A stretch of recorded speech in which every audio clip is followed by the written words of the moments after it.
53세의 윤정희는 남편을 잃고 3년간 홀로 지내며 작은 한의원을 운영하고 있었습니다.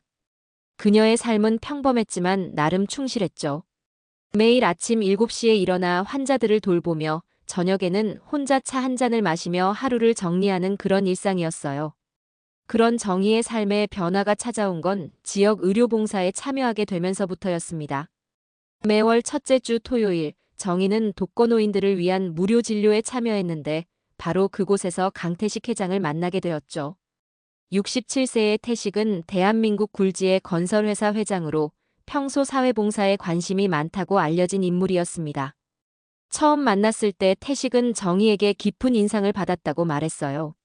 선생님의 환자를 대하는 마음가짐이 정말 아름답습니다라며 진심 어린 칭찬을 건넸죠. 정혜 역시 나이에 비해 건강하고 품격 있는 태식의 모습에 호감을 느꼈습니다. 특히 환자들 한 명 한 명에게 따뜻한 말을 건네는 그의 모습을 보며 이 사람은 진짜 마음이 따뜻한 분이구나 생각했어요. 두 사람은 봉사활동이 끝난 후 자연스럽게 차를 마시며 이야기를 나누게 되었습니다.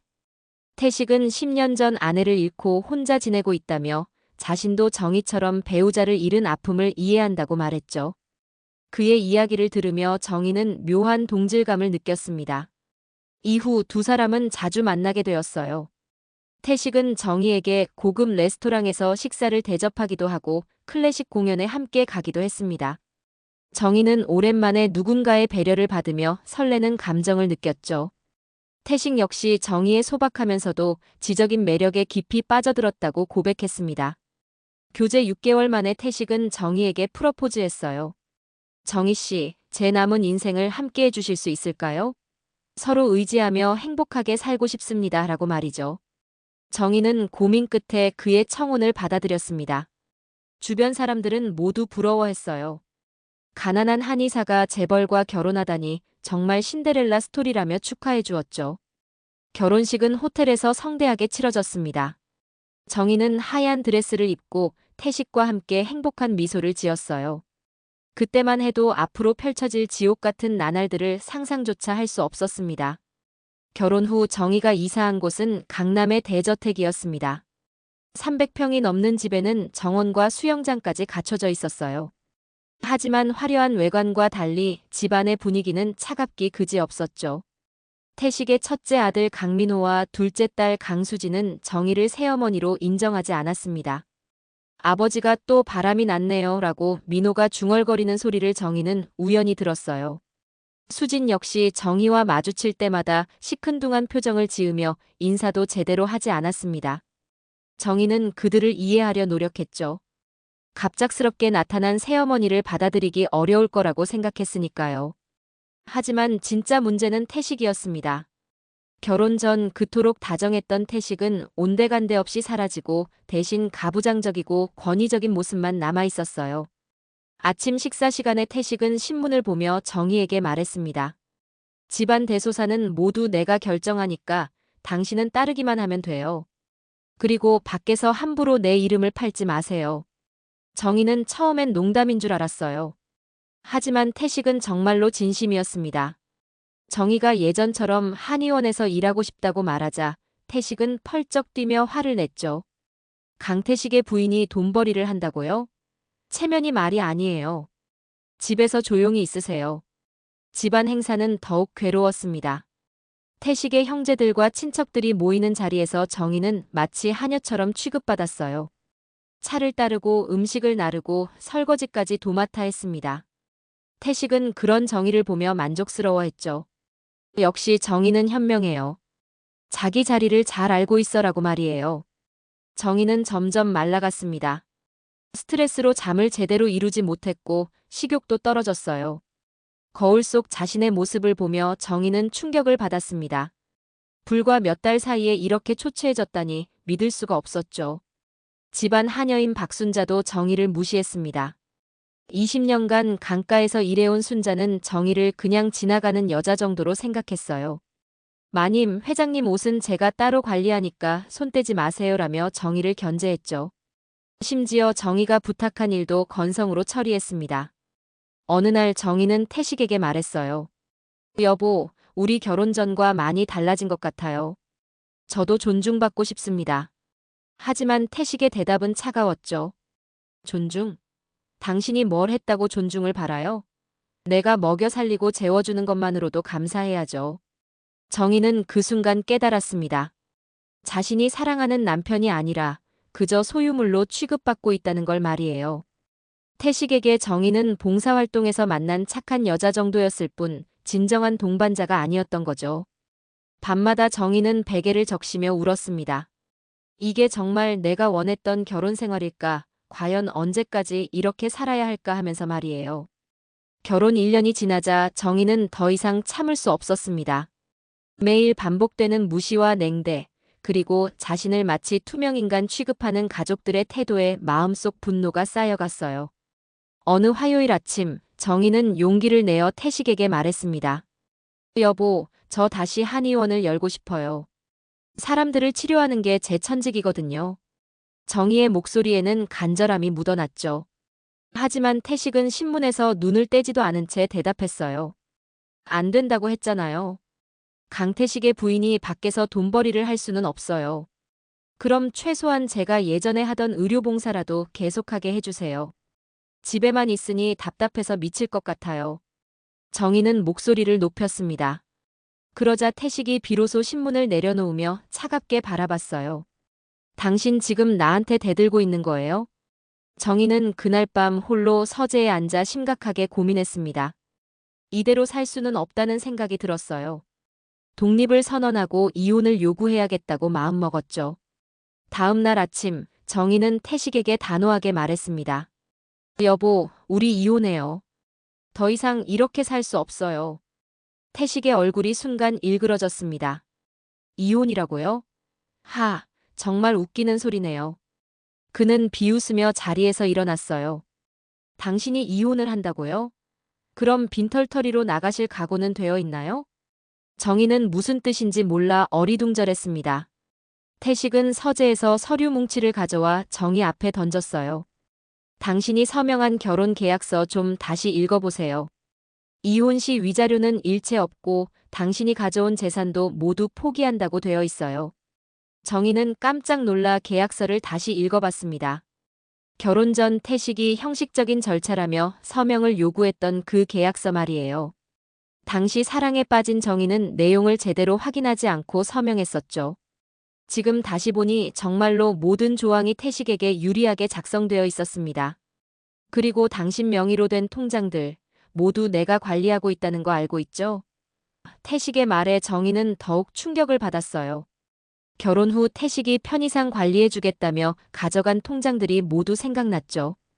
정희는 그때서야 자신이 완전히 경제적으로 통제당하고 있다는 사실을 깨달았습니다. 당신이 나가고 싶으면 나가세요. 하지만 한 푼도 가져갈 생각은 하지 마요. 태식은 냉소적으로 웃으며 말했어요. 정희는 분노와 절망감에 몸이 떨렸습니다. 하지만 포기할 수는 없었어요. 그날부터 정희는 몰래 자신의 상황을 조사하기 시작했습니다. 먼저 은행에 가서 자신 명의의 계좌들을 확인해 봤어요. 정말로 태식 말이 맞았습니다. 모든 계좌의 거래 권한이 태식에게 있었고 정희는 인출조차 할 수 없는 상태였죠. 다음으로 정희는 도서관에 가서 상속법과 이혼법에 관한 책들을 읽기 시작했어요. 법률 서적을 읽으면서 정희는 놀라운 사실을 발견했습니다. 결혼 계약서라는 것 자체가 법적 효력이 없다는 내용이었어요.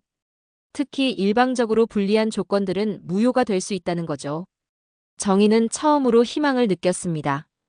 아직 완전히 막힌 상황은 아니라는 걸 알았어요. 그날 밤 정희는 다이어리에 적었습니다. 나는 반드시 이 지옥에서 벗어날 거야. 태식이 날 무시하고 통제할 수 있다고 생각한다면 큰 오산이야. 나도 한때는 당당하게 살아온 여자라는 걸 보여주겠어. 정희는 태식의 일상 패턴을 관찰하기 시작했습니다. 매주 목요일 오후 2시부터 5시까지 태식은 회사에서 중요한 회의를 한다며 집을 비웠어요. 하녀 순자도 그 시간에는 시장을 보러 나가곤 했죠. 정희에게는 절호의 기회였습니다. 어느 목요일 정희는 조심스럽게 태식의 서재로 들어갔어요. 평소 출입을 금지당했던 그곳은 마치 요새 같았습니다. 커다란 책장과 고급 가죽 소파, 그리고 벽면을 가득 채운 액자들이 위압적인 분위기를 연출했죠. 정희는 심장이 두근거리는 걸 느끼며 책상 서랍을 하나씩 열어봤습니다. 첫 번째와 두 번째 서랍에는 별다른 게 없었어요. 하지만 세 번째 서랍에서 정희는 작은 열쇠를 발견했습니다. 그 열쇠로 열 수 있는 건 무엇일까 궁금해하며 서재를 둘러보던 중 책장 뒤편에 작은 금고가 숨겨져 있는 걸 발견했어요. 떨리는 손으로 열쇠를 넣자 금고 문이 열렸습니다. 안에는 여러 개의 파일과 수첩, 그리고 부동산 등기부등본들이 정리되어 있었어요. 정희는 먼저 수첩을 집어들었습니다. 태식의 필체로 여러 여성들의 이름이 적혀 있었죠. 김미경, 박영희, 이순자. 낯선 이름들이 쭉 나열되어 있었어요. 각 이름 옆에는 날짜와 금액이 적혀 있었습니다. 정희는 점점 불안해졌어요. 이게 대체 무엇을 의미하는 걸까요?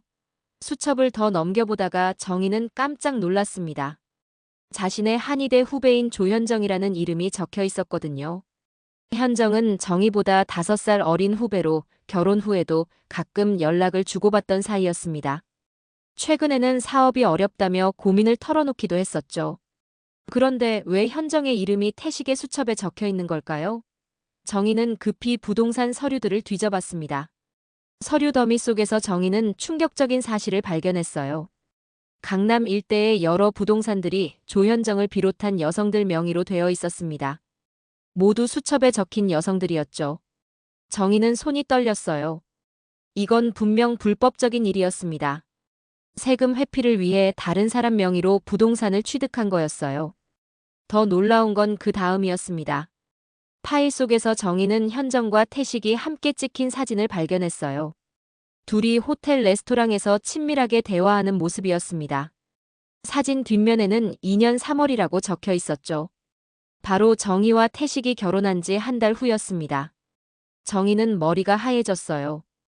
태식이 자신과 결혼한 후에도 다른 여성들과 관계를 맺고 있었다는 뜻이었거든요. 그것도 정희가 믿고 지내던 후배와 말이에요. 정희는 급히 휴대폰으로 중요한 서류들을 사진으로 찍기 시작했습니다. 그때 현관문이 열리는 소리가 들렸어요. 태식이 예정보다 일찍 돌아온 거였습니다. 정희는 황급히 서류들을 원래 자리에 정리하고 금고를 잠갔어요. 열쇠도 서랍에 다시 넣고 서재를 빠져나왔죠. 여보, 일찍 오셨네요? 정희는 최대한 자연스럽게 말했습니다. 하지만 속으론 심장이 터질 것 같았어요. 태식은 의심스러운 눈빛으로 정희를 바라봤죠. 당신 뭐 했어요? 아무것도 안 했어요. 그냥 TV 보고 있었어요. 정희는 거짓말을 했습니다.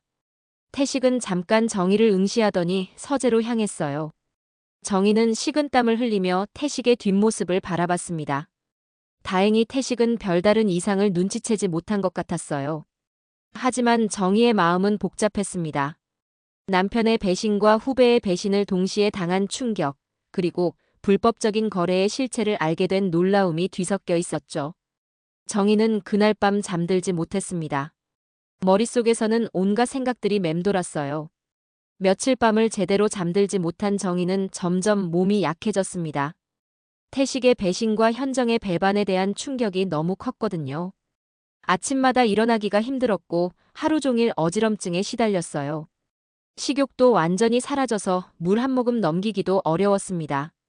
그러던 어느 금요일 아침 정희가 침실에서 일어나려다 그만 쓰러지고 말았어요.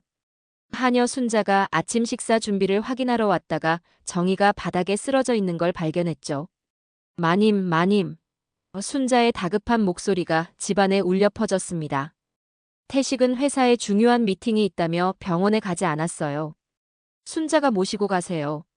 나는 바빠서 못 가겠어요 라고 말한 채 그냥 출근해버렸습니다. 정희는 의식을 잃은 상태에서도 그 말을 들었어요. 남편이 자신보다 회사 일을 우선시한다는 게 너무나 서글펐죠. 응급실에서 깨어난 정희는 의사로부터 진단을 들었습니다. 극심한 스트레스로 인한 신경성 위염과 영양실조 증세가 있으세요. 며칠간 입원하며 수액 치료를 받으셔야겠어요.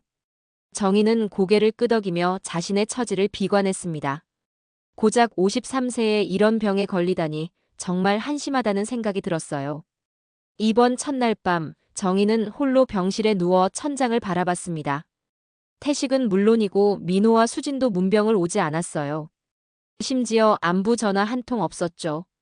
정희는 그제서야 깨달았습니다. 자신이 이 집안에서 얼마나 소외된 존재인지를 말이에요. 이튿날 오후 정희는 뜻밖의 방문객을 맞았습니다. 한의대 동기이자 첫사랑이었던 김재호였어요.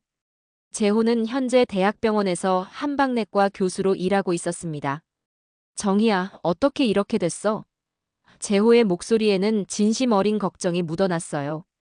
재호 오빠, 어떻게 여기 계세요? 정희는 깜짝 놀라며 물었습니다. 재호는 정희 곁 의자에 앉으며 설명했어요. 병원 직원이 응급실 환자 명단에 내 이름이 있다고 알려줬어. 혹시나 해서 왔는데 정말 안색이 말이 아니구나. 재호는 정희의 손을 잡으며 따뜻하게 말했어요. 무슨 일이 있었는지 다 말해봐. 내가 이렇게 아플 리가 없어. 정희는 처음에는 아무것도 말하지 않으려 했습니다. 하지만 재호의 진심 어린 눈빛을 보니 억눌렀던 감정이 터져나왔어요. 오빠, 저 정말 힘들어요. 정희는 눈물을 흘리며 자신이 겪고 있는 일들을 털어놨습니다. 태식의 냉대와 무시, 집안에서의 소외감, 그리고 최근에 발견한 충격적인 사실들까지 모든 걸 이야기했어요. 재호는 정희의 이야기를 끝까지 들으며 분노했습니다. 그 사람이 어떻게 그럴 수 있어? 정희, 넌 그런 대우를 받을 사람이 아니야. 재호의 목소리에는 분노가 섞여 있었어요. 그리고 조현정 그 여자는 정말 배신이야. 어떻게 선배한테 그럴 수 있지? 재호는 정희의 손을 꽉 잡으며 말했습니다. 정희야, 넌 충분히 가치 있는 사람이야. 한의사로서도 한 사람으로서도 말이야. 그 사람들이 널 무시한다고 해서 내 가치가 떨어지는 게 아니라고. 그날 밤 정희는 오랜만에 편안하게 잠들 수 있었어요. 재호의 따뜻한 위로가 얼마나 큰 힘이 되는지 새삼 깨달았죠. 이틀 후 퇴원할 때도 재호가 배웅해줬습니다. 정희야, 힘들 때마다 연락해. 혼자 견디려 하지 마. 집으로 돌아온 정희를 맞은 건 태식의 차가운 시선이었어요. 병원비 많이 나왔죠? 앞으로는 몸 관리 좀 제대로 하세요. 정희는 더 이상 상처받지 않으려 노력했습니다. 대신 마음속 깊은 곳에서는 단단한 결심이 생겨나고 있었어요. 정희는 병원에서 돌아온 후 완전히 달라졌습니다. 재호와의 만남이 그녀 안에 잠들어 있던 투지를 깨웠거든요. 더 이상 당하고만 살 수는 없다는 생각이 확고해졌어요. 정희는 조용히 그러나 체계적으로 반격을 준비하기 시작했습니다. 첫 번째로 정희는 변호사를 찾아갔어요. 강남의 한 법무법인에서 이혼 전문 변호사로 유명한 박지영 변호사와 상담 약속을 잡았습니다. 상담료를 마련하기 위해 정희는 예전에 소장하던 귀금속 몇 점을 몰래 팔았어요. 의뢰인께서 처한 상황을 보니 상당히 복잡하네요. 박 변호사는 정희가 가져온 자료들을 꼼꼼히 살펴봤습니다. 하지만 희망이 없는 건 아니에요. 특히 남편분이 다른 여성들 명의로 부동산을 취득한 부분은 명백한 불법이거든요. 박 변호사는 정희에게 구체적인 조언을 해줬어요. 먼저 더 많은 증거를 수집해야 해요. 금융거래 내역, 부동산 관련 서류, 그리고 가능하다면 외도의 증거까지 필요하죠. 또한 결혼 계약서는 일방적으로 불리한 조항들이 많아서 법정에서 무효화될 가능성이 높아요. 정희는 용기를 얻었습니다. 그럼 제가 이길 수 있다는 말씀이신가요? 박 변호사는 신중하게 답했어요. 쉽지는 않겠지만 충분히 가능해요. 다만 상대방이 재벌이니까 치밀하게 준비해야 합니다. 그날부터 정희는 본격적인 증거 수집에 나섰어요. 매주 목요일마다 태식의 서재에 들어가 새로운 자료들을 확인했습니다. 스마트폰으로 사진을 찍고 중요한 내용들은 수첩에 적어뒀죠. 점점 더 많은 비리 사실들이 드러났어요. 정희는 태식의 회사 재정 상태도 조사했습니다.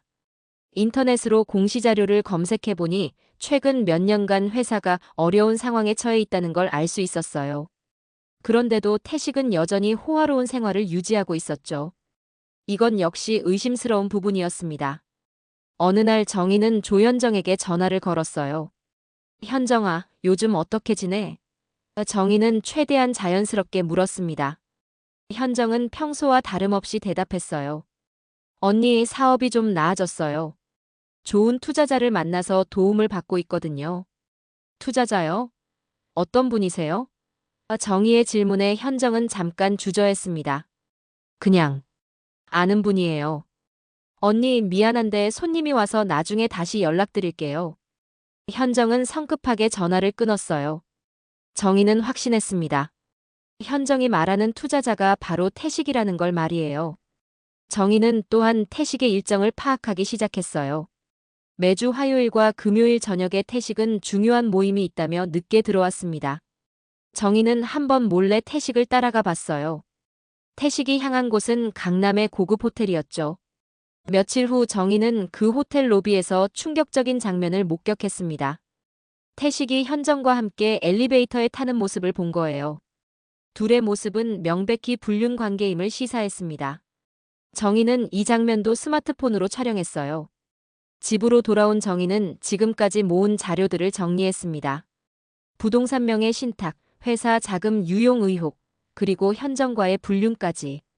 태식의 비리와 배신이 하나씩 드러나고 있었어요. 정희는 박 변호사에게 연락해 추가 자료들을 전달했습니다. 이 정도면 충분히 승산이 있어요. 박 변호사는 만족스러워했어요. 이제 세무서에 신고하고 언론에 제보할 준비도 해야겠네요. 재벌을 상대로 한 싸움이니까 여론의 힘도 필요해요. 정희는 마침내 반격할 준비가 끝났다고 느꼈습니다. 오랫동안 참았던 분노와 억울함이 이제 정의로운 복수로 바뀔 때가 온 거였어요. 정희는 거울 앞에 서서 자신에게 말했습니다. 윤정희, 이제 진짜 시작이야. 내가 만만한 여자가 아니라는 걸 보여줄 시간이 왔어. 결혼 5주년을 맞는 날, 태식의 회사에서는 대규모 자선 행사가 열릴 예정이었습니다. 태식이 설립한 재단의 5주년 기념식이었죠. 평소 사회 공헌에 관심이 많다고 알려진 태식은 이날을 위해 몇 달 전부터 준비해왔어요. 언론과 재계 인사들이 대거 참석할 예정이었습니다. 정희는 이날을 자신의 반격 시점으로 정했어요. 가장 많은 사람들 앞에서 가장 확실하게 태식의 실체를 드러내기로 한 거죠. 박 변호사와 함께 치밀하게 계획을 세웠습니다. 오늘이 마지막 기회예요. 실패하면 오히려 역공을 당할 수 있어요. 박 변호사의 경고에도 정희는 흔들리지 않았어요. 행사 당일 아침, 정희는 평소와 다름없이 태식과 함께 행사장에 도착했습니다. 호텔 대연회장에는 300여 명의 하객들이 자리를 가득 메웠어요. 재계 인사들과 정치인들, 그리고 수십 명의 기자들이 참석했죠. 태식은 만족스러운 표정으로 사람들과 인사를 나눴습니다. 오늘 정말 뜻깊은 날이네요. 많은 분들이 참석해 주셔서 감사합니다. 태식은 기자들과 인터뷰하며 자신의 사회 공헌 활동을 자랑했어요. 앞으로도 소외된 이웃들을 위해 더욱 노력하겠습니다. 정희는 그런 태식을 바라보며 씁쓸하게 웃었습니다. 행사는 순조롭게 진행되었어요.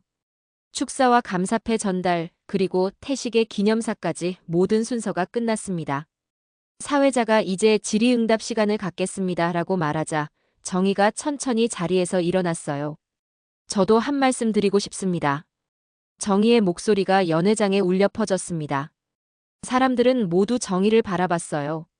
태식은 갑작스러운 정희의 행동에 당황한 기색을 보였죠. 여보, 뭐 하는 거예요? 정희는 미리 준비한 자료들을 들고 단상으로 향했습니다. 안녕하세요. 저는 강태식 회장의 부인 윤정희입니다. 연 회장이 순식간에 조용해졌어요. 기자들은 카메라를 정희에게 향했죠. 오늘 이 자리에서 여러분께 중요한 사실을 말씀드리려고 합니다. 정희의 목소리는 떨리지 않았어요. 오히려 단호하고 확신에 차 있었죠. 제 남편 강태식은 여러분이 알고 계시는 그런 훌륭한 사람이 아닙니다. 태식이 벌떡 일어서며 소리쳤어요. 정희 씨, 지금 뭐 하는 거예요? 당장 내려와요. 하지만 정희는 멈추지 않았습니다.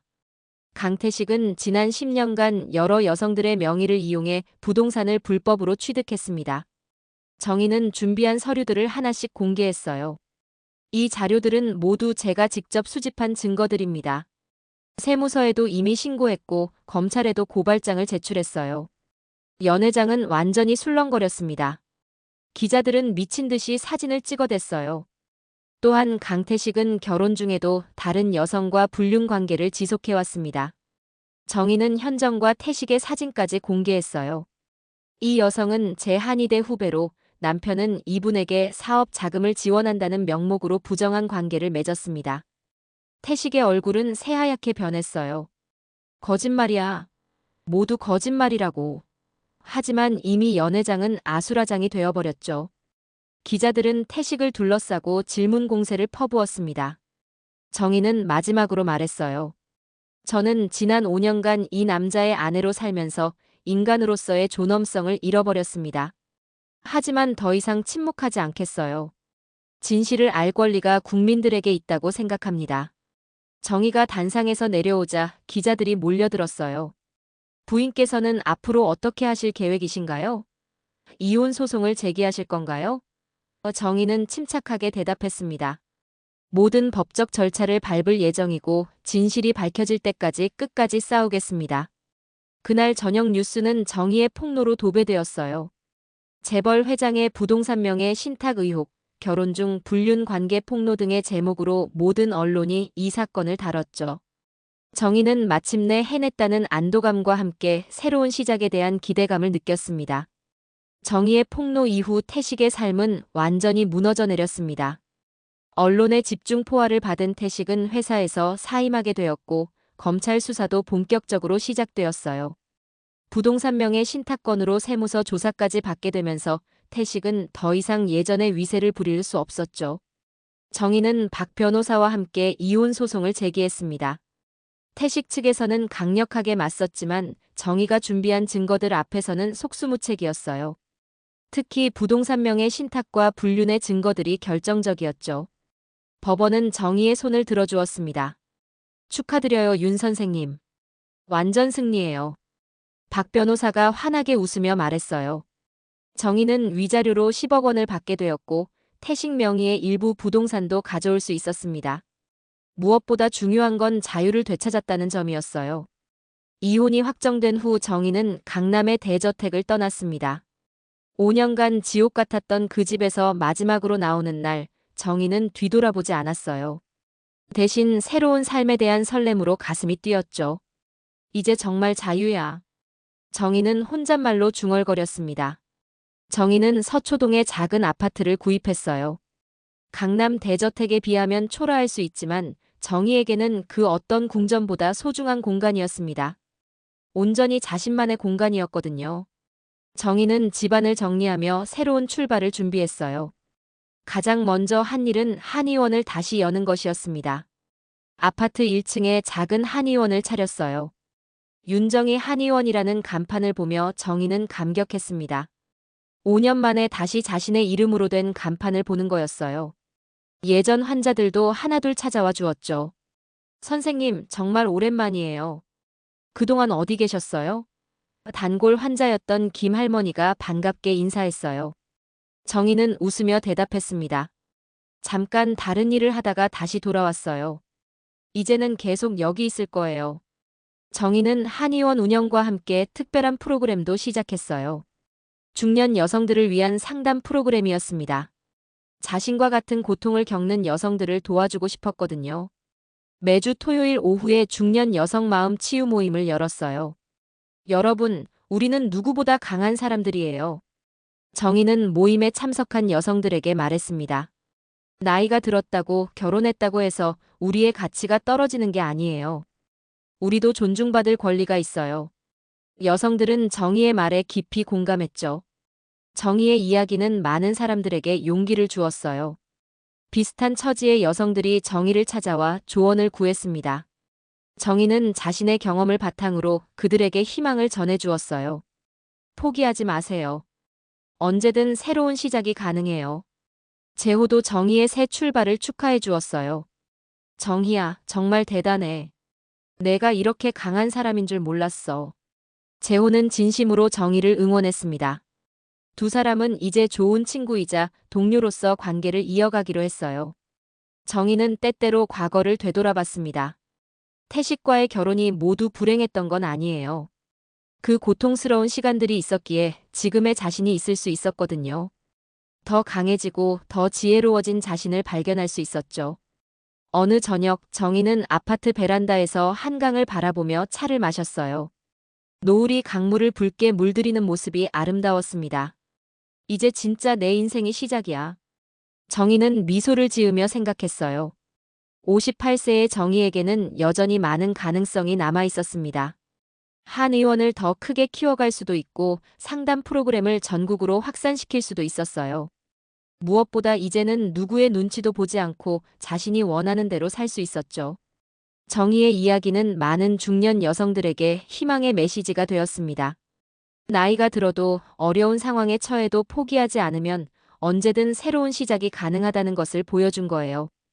정희는 이제 진정한 자유를 만끽하며 자신만의 길을 걸어가고 있었습니다. 53세의 재벌과 결혼해서 화려한 삶을 살 것 같았던 윤정희. 하지만 그녀가 맞닥뜨린 현실은 상상 이상으로 냉혹했습니다. 매일 무시당하고 소외당하며 마치 투명인간처럼 살아야 했던 5년이라는 시간이었죠. 남편의 서재에서 우연히 발견한 충격적인 비밀들, 자신이 믿었던 후배의 배신, 그리고 불법적인 거래의 실체까지. 정희는 절망의 나락에서도 포기하지 않았어요. 오히려 그 고통이 그녀를 더욱 강하게 만들었죠. 병원에서 만난 첫사랑의 따뜻한 위로는 정희 안에 잠들어 있던 투지를 깨웠습니다. 그때부터 정희의 진짜 반격이 시작되었어요. 치밀한 계획과 용기 있는 실행력으로 마침내 진실을 세상에 알렸죠. 결혼 5주년 기념식에서의 그 폭탄 선언은 정희의 인생을 완전히 바꿔놓았습니다. 더 이상 누구의 그늘에 가려진 삶이 아니라 온전히 자신만의 삶을 되찾은 거예요. 지금 정희는 자신의 이름으로 된 한의원을 운영하며 진정한 행복을 느끼고 있습니다. 그녀와 같은 고통을 겪는 중년 여성들에게 희망을 전해주는 것이 그녀의 새로운 사명이 되었어요. 돈과 권력이 전부가 아니라는 걸, 진정한 존엄성은 스스로 지켜내는 것이라는 걸 정희는 온몸으로 증명해냈습니다. 나이가 들어도 어려운 상황에 처해도 언제든 새로운 시작이 가능하다는 희망의 메시지를 우리에게 남겨준 거죠. 여러분도 지금 힘든 상황에 계신가요? 윤정희의 이야기를 기억해 보세요. 포기하지 않는 한 반드시 길은 열립니다. 오늘도 여러분의 인생에서 가장 빛나는 순간이 아직 남아있다는 걸 믿어보시길 바라요. 지금까지 감동여행이었습니다. 구독과 좋아요, 그리고 여러분의 소중한 댓글 부탁드려요. 다음에도 더 감동적인 이야기로 찾아뵙겠습니다. 감사합니다.